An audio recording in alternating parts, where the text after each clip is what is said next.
Correcting the screen. Please stand by. All right, we're ready. Okay, we're ready. Welcome to the May 11, 2010 meeting of the Glendale Redevelopment Agency. Can we have a roll call, please? Agency members Draymond. Here.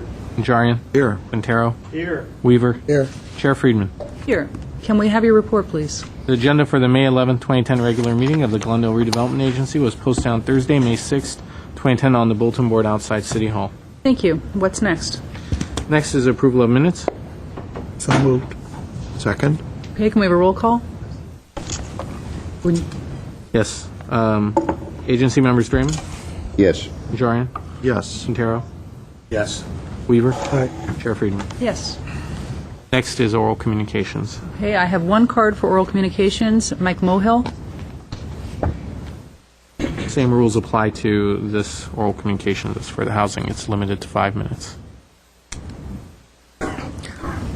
Good afternoon, Chairwoman Laura Friedman and council members. The Glendale News Press several months ago stated Exchange Areas Redevelopment Agency contemplates turning the Exchange and Marketplace into an entertainment area. March 16, 2010, Glendale News Press Downtown Lofts Project advances a proposed 5-story mixed-use development that could house the popular Lucky Strikes bowling lanes located on Maryland Avenue. This project was to include affordable housing and a bar, restaurant for folks to work and to stay in Glendale. Mayor Ira Najarian pontificates the building as a party place for the young and the restless.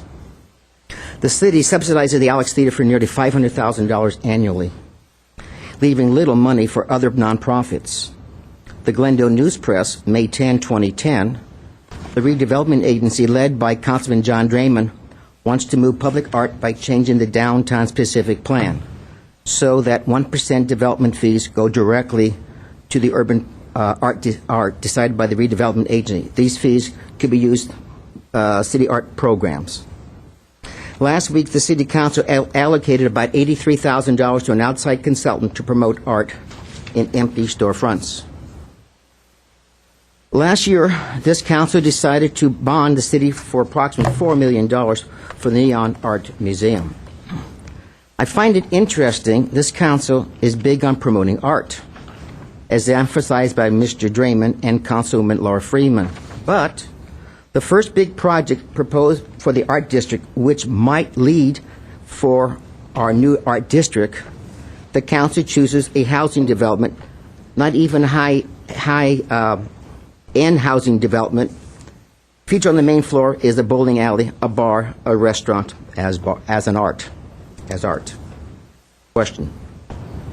Council members, what is the public to surmise from the examples being talked about?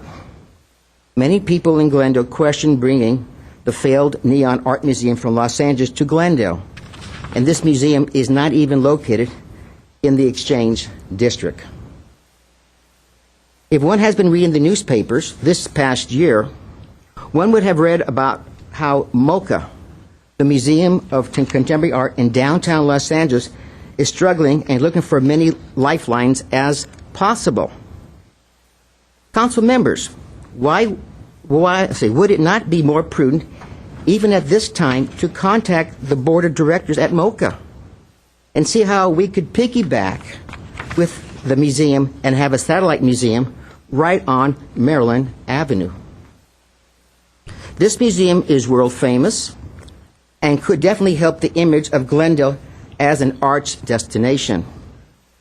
In the meantime, I believe entertainment would be the better route for the city if we want to revitalize this area. I already presented my ideas of entertainment to you several weeks ago. Pasadena, our competition is months and years ahead of us when it comes to art, culture, etc., according to Councilwoman Laura Freeman. Today, even their highly praised arts are running aground as the demise of the Pasadena Playhouse. Recent newspaper articles have stated, even with the sour economy, the arts in Pasadena is struggling to bring business into their central business district. Old Pasadena has always had money, culture, and class, Glendale was always a bedroom community of Los Angeles. Sunday, May 23, 2010, the Glendale Youth Orchestra will be playing at the Alex Theater again. Will this council promote this little orchestra by making an announcement in the Glendale News Press or Tuesday at the council meeting? Also, will the council members with their families and friends be in the audience? Will the city lift the arts by promoting this event as a black tie? In years past, because of the orchestra did not have the resources, the orchestra played on Tuesday evenings when the rental rates was the least expensive. I was surprised the other day to notice the program was being moved to Sunday at 7 p.m. on the 23rd of May. With the present state of the economy in this city and state, I believe the city would have a better chance in revitalizing Maryland Avenue with entertainment than art. Unless we take a serious look to promote art by example and with serious funding, I'm sure the public and entrepreneurs would like to have some needed direction. Thank you. Thank you. Herbert Milano? I have some other... oh, my time is up. Okay.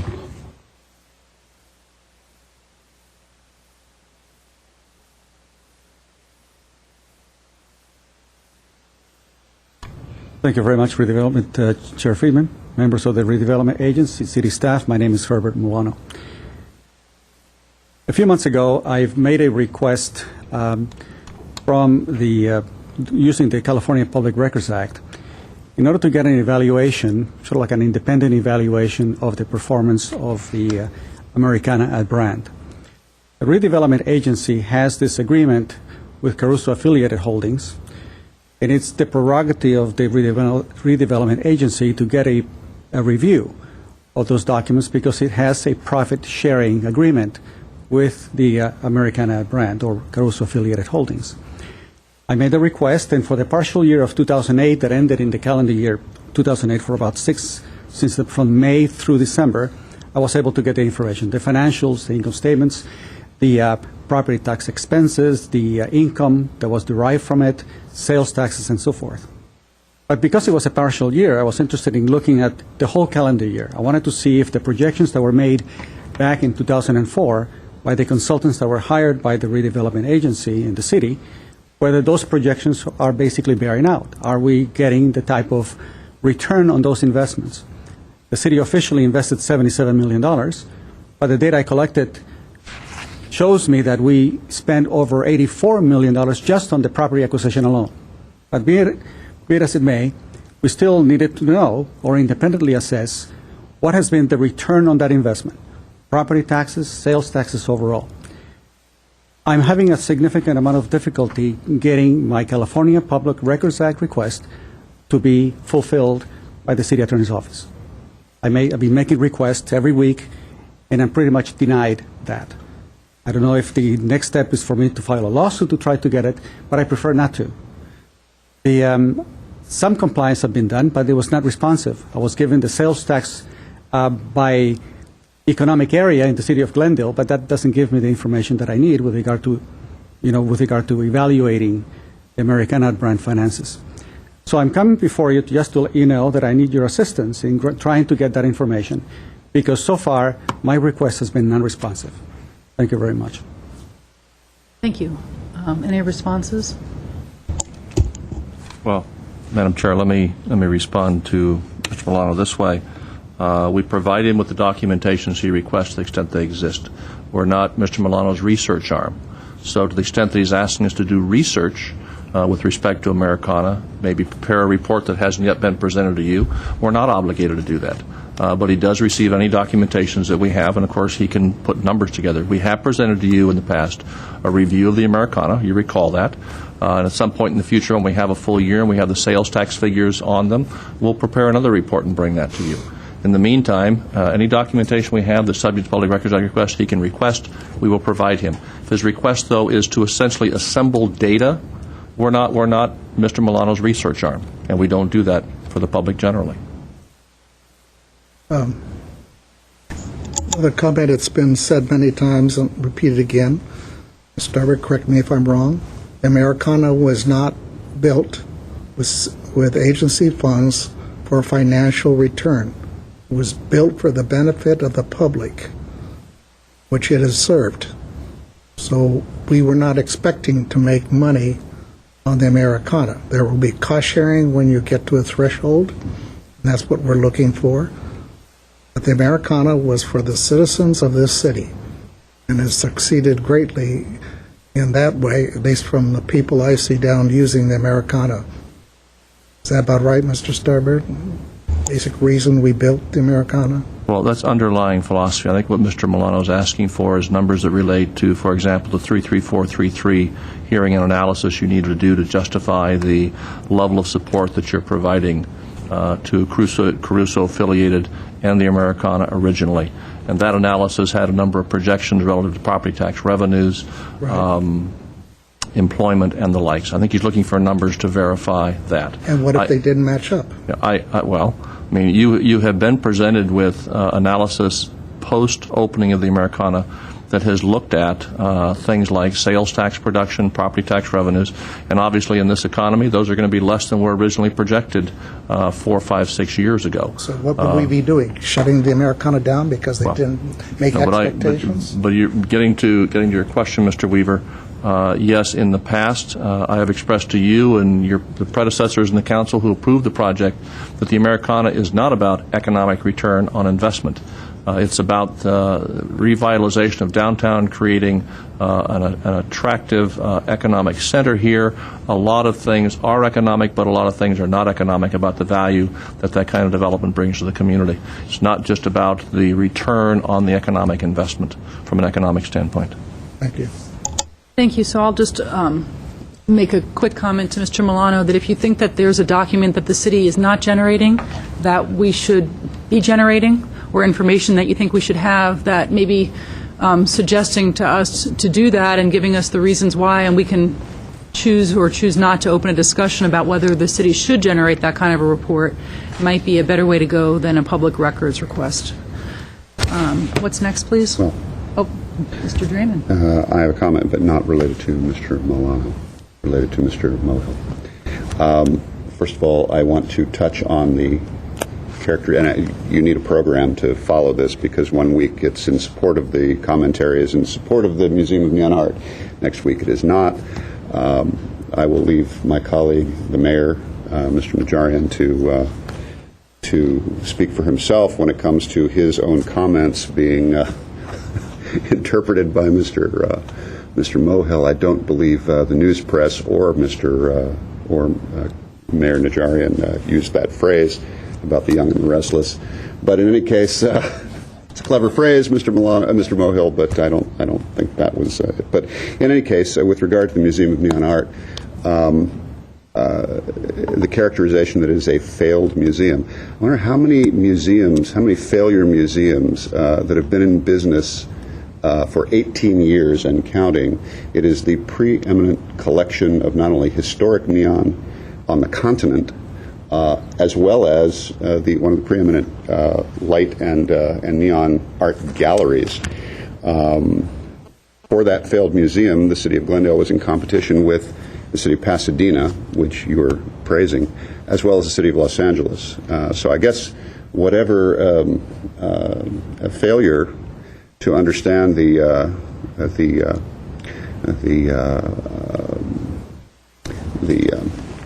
guess whatever failure the city of Glendale has in its understanding of the Museum of Neon Art, I guess that is shared with the city of Pasadena and the city of Los Angeles as well.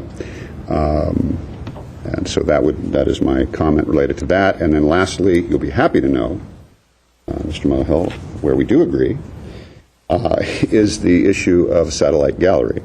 And to that end, I have been speaking to not MoCA but LACMA about that very thing, and you'll be hearing more about that in the future, I hope. Okay. Thank you. Any other comments?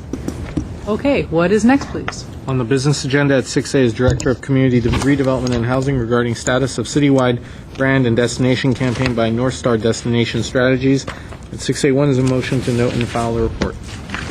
Joanne. As Chair, members of the agency, in October 2009, you approved an agreement with North Star Destination Strategies to help us with some branding. We are here today to present to you a status report. Joining us by phone is the Community Brand Supervisor, Carrie Harris, and the Vice President and Director of Client Services, Ed Barlow. We also have the Marketing Director for North Star in the audience tonight, Samara Anderson. If you have any specific questions, she was on a West Coast trip, wasn't able to join us. But Artie, if you could give us the screen, I think Ms. Harris is going to walk us through a status report on our branding. Good afternoon, agency members. Can you all see the screen with the brand print status update? Yes, we can. Okay. We appreciate the opportunity to provide this project update for you today. I want to start out by talking a little bit about the brand print process. This is my idea of an hourglass. The top part is the research phase, and this is where we are today. In this phase, we gather research from 3 different areas. We gather research from within the community, consumers that give outside perspectives looking in, such as visitors and prospects. We also study your neighbors and competition. So then we take all of that research and narrow into insights, the middle of the hourglass here. From those insights, we will develop a strategic recommendation for Glendale. Once the strategic recommendation is approved, we'll move on to the imagination phase, which is the lower part of the hourglass. In this phase, foundation creative is developed, positioning lines and logos are created, as well as brand action ideas. And as with any branding or marketing, you'll want a mechanism for measurement. So we will provide recommendations during the evaluation stage for measuring tools to evaluate your brand. So what I want to do is I'm going to kind of go over where we are in the course of this project. Right now, as I stated earlier, we are in the understanding stage, and in this stage we have several research components. The tasks that we have completed so far are the research and materials audit and the in-market trip that we took out there in March. The tasks that we have in progress are the vision survey with 110 responses as of this afternoon, which is really great, and the perception study in which we're gathering names and scheduling calls.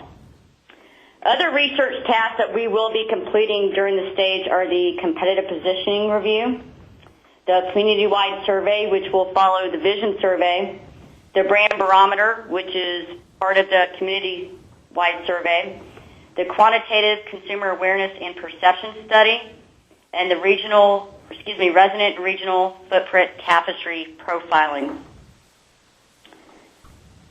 So after all of the research is conducted, we take all of that research, like I said earlier, and narrow into the insights. The task in this stage consists of the understanding and insights presentation. And basically that scheduling depends on approval of the research instruments. And the understanding and insights presentation consists of a comprehensive review of research, the insights, and a brand platform statement. Now, once we have strategy approval of that brand platform, which is the strategic recommendation for Glendale, we'll move on to the imagination stage. In this stage, foundation creative and concept development takes place. We will present 3 written concepts, and once we have approval of a concept from a small creative team of 3 to 4 people, we will move forward with the brand identity guide development, which includes the logo, strapline, and sample design executions. Then the brand AMP strategic plan and the brand action ideas will be developed, followed lastly by the final brand print and brand AMP reports that will be produced. So that basically sums up the status of the brand print process as today. And lastly, I kind of wanted to touch upon our coordination with Hunt Design. As you can see, we have reviewed the environment environmental documents from Hunt Design on an April 2nd conference call. We've also coordinated with the Public Works Department by having a conference call on April 15th. And actually, just moving forward, we'll need design parameters as we initiate creative development, which that development will follow approval of the strategic platform. Are there any questions regarding the status update or the coordination with Hunt Design? I have one question. Who are you talking to? Yeah, who am I talking to? Is that your question? Terry Harris, Community Brand Supervisor with North Star, Okay. and Ed Barlow, our Vice President. Okay. Where are you? We're in Nashville, Tennessee. Right. Okay, so you're speaking from Nashville. Okay. Yes. They're in the attic. My only question is, the Americana had indicated that they had done a lot of research before they decided to move to Glendale that they would make available to you, and I just want to be sure that that's happened. It has. We have that research. Thank you. Any Okay. questions in the agency? Thank you very much for the update. It's a very exciting project. Thank you. We're very excited about it, too. I'll move 6A1. Second. Agency members Draymond, Yes. Najarian, Yes. Quintero, Yes. Weaver, Aye. Chair Friedman. Yes. What's next, please? Any agency member or staff comments? Mr. Starbird, did you have a comment? Yes, I do. Thank you for reminding me. I'll note that you heard last week, and there was a great deal of press about the decision by the California Superior Court in Sacramento on a lawsuit brought by the California Redevelopment Association to prevent the state's taking of $2 billion statewide from redevelopment agencies. For Glendale, that meant a takeaway from local resources of about $11 million, just a hair over $11 million. We lost at the Superior Court level, and we were unsuccessful. I say we, the CRA was unsuccessful in getting a stay on the order to send the funds. So yesterday before 5 o'clock, we messengered a check for a little over $11 million, money that could have been used for local projects, and you're very familiar with the efforts that money could have been put towards because you spent quite a bit of time reviewing the CIP this year and in previous years. Those monies, under the guise of going to assist schools, have actually been shifted from us to schools in order to save the state funds in meeting its obligations to schools. Schools will not be benefited by this. Net result is the state delivers our money to them with one hand and takes away funds that they'd otherwise been obligated to provide to schools with the other hand.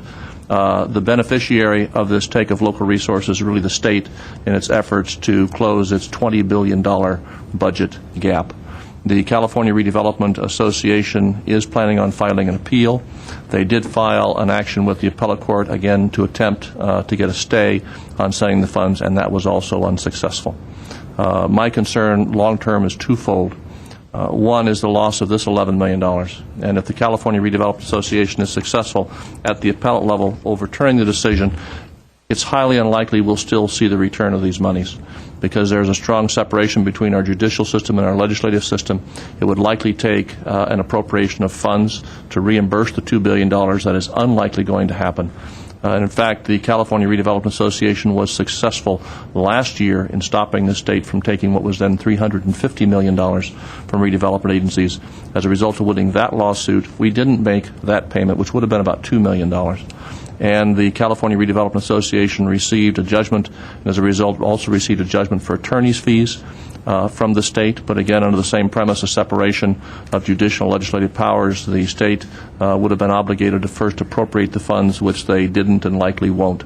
So the CRA will not be able to collect on its judgment for attorney's fees. I think the same rationale would likely apply if we're successful in overturning this decision. My second long-term concern with that is that I'm afraid this opens the door for the state continuing to take redevelopment agency resources. They are already anticipating an additional take of $350 million in the upcoming year's budget. That's another $2 million for Glendale, money that could have gone into parks and roads and investing in development to continue to support the economy and our local community. Instead, that $2 million next year will also go to the state to backfill its budget gap under the guise of assisting schools, which, again, it will not.